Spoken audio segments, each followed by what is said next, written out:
Novel بدلتی قسمت episode number 7۔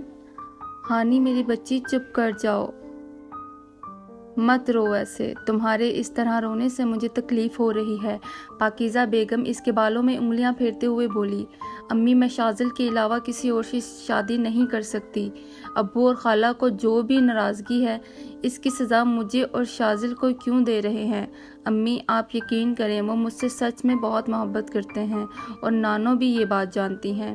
اس کی بات پر پاکیزہ بیگم کچھ دیر کے لیے خاموش ہو گئی۔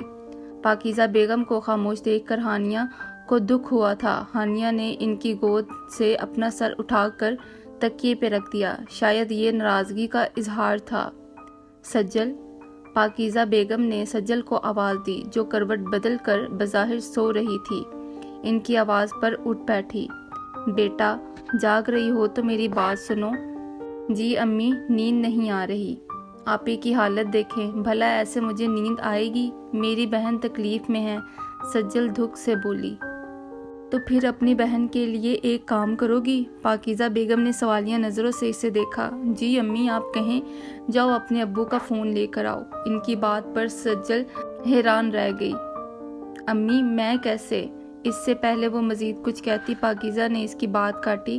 دیکھو اس کے علاوہ اور کوئی حل نہیں ہے، ہمیں ابھی اور اسی وقت شاذل سے بات کرنی ہوگی۔ میرے پاس تو فون ہے نہیں اور نیچے جا کر ہم فون پر بات کر نہیں سکتے، تو میرے پاس صرف ایک یہی حل ہے، تمہارے ابو سو رہے ہوں گے، تم فوراً فون اٹھا لانا، پر دھیان سے۔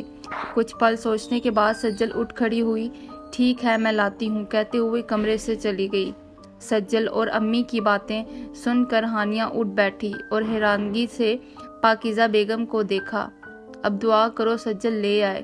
ہانی میں تو خود یہی چاہتی ہوں کہ تمہاری شادی شاذل سے ہو، وہ بہت اچھا ہے۔ وہ آپا پر بالکل نہیں گیا۔ خالہ نے ایسا کیا کیا ہے جس کی وجہ سے ابو انہیں پسند نہیں کرتے؟ ہانیہ نے پوچھا۔ اس سے پہلے وہ ہانیہ کو کچھ بتاتی، ان کی نظر کمرے میں داخل ہوتی سجل پر پڑی، جو اب اپنے دوپٹے میں چھپا کر لائے ہوئے فون کو پاکیزہ بیگم کی گود میں رکھ رہی تھی۔ ہانیہ تمہیں شاذل کا نمبر یاد ہے؟ انہوں نے سوالیہ نظر سے ہانیہ کو دیکھا۔ جی امی، اکثر نانو مجھ سے شاذل کو فون کروایا کرتی تھی۔ چلو پھر جلدی سے اسے فون ملاؤ اور اسے کہو تمہیں آ کر لے جائے۔ ان کی بات پر ہانیہ فوراً شاذل کا نمبر ٹائپ کیا۔ 1 سے 2 رنگز کے بعد شاذل نے فون اٹھا لیا۔ ہیلو شاذل؟ ہانیہ نے اپنی لڑکھڑاتی ہوئی آواز میں شاذل کا نام پکارا۔ ہانی خیر ہے تم نے اس وقت فون کیا اور وہ بھی انکل کے فون سے؟ شاذل بھی اس کے ایسے بولنے پر گھبرا گیا تھا۔ شاذل کچھ بھی ٹھیک نہیں ہے، کل میری شادی ہے، پلیز مجھے یہاں سے لے جائیں، کہتے ہوئے ہانیہ نے پھر سے رونا شروع کر دیا۔ پاکیزہ بیگم نے ہانیہ سے فون لے کر خود شاذل سے بات کی۔ شاذل بیٹا ہمارے پاس وقت نہیں ہے، اگر تم واقعی ہانیہ سے محبت کرتے ہو تو میری بیٹی کو آ کر یہاں سے لے جاؤ، میری بیٹی تم سے سچی محبت کرتی ہے، اسے دھوکہ مت دینا، وہ سنجیدگی سے بول رہی تھی۔ آنٹی آپ فکر مت کریں، میں آ رہا ہوں، ہانیہ میری ہے اور میری ہی اس سے شادی ہوگی اور میں ہی اس سے شادی کروں گا، میں اسے دھوکہ دینے کے بارے میں سوچ بھی نہیں سکتا، آپ پلیز اسے حوصلہ دیں، میں آ رہا ہوں۔ ٹھیک ہے اللہ حافظ، کہتے ہوئے فون کاٹ دیا۔ یہ لو سجل، جیسے فون لے کر آئی تھی ویسے ہی خیال سے رکھو۔ جی امی۔ سجل فون ویسے ہی دوپٹے میں چھپا کر کمرے سے چلی گئی۔ چلو بس اب رونا بند کرو، اب سب ٹھیک ہو جائے گا۔ پاکیزہ بیگم نے اسے پیشانی پر پیار دیا، جس پر ہانیہ بمشکل ہی مسکرائی۔ صبح ہو گئی تھی پر تینوں ماں بیٹیاں ایک پل کے لیے نہیں سوئی۔ آج کا دن انہیں بہت ہی بھاری لگ رہا تھا۔ ہانیہ، پاکیزہ بیگم نے اسے آواز دی۔ جی امی۔ بیٹا تم اپنی ضرورت کی چیزیں رکھ لو اور مجھے شاذل کا نمبر لکھ کر دو تاکہ میں نیچے جا کر اسے فون کروں، پوچھوں کہاں پہنچا ہے۔ میں چاہتی ہوں تمہارے ابو کی غیر موجودگی میں تمہیں لے کر جائے۔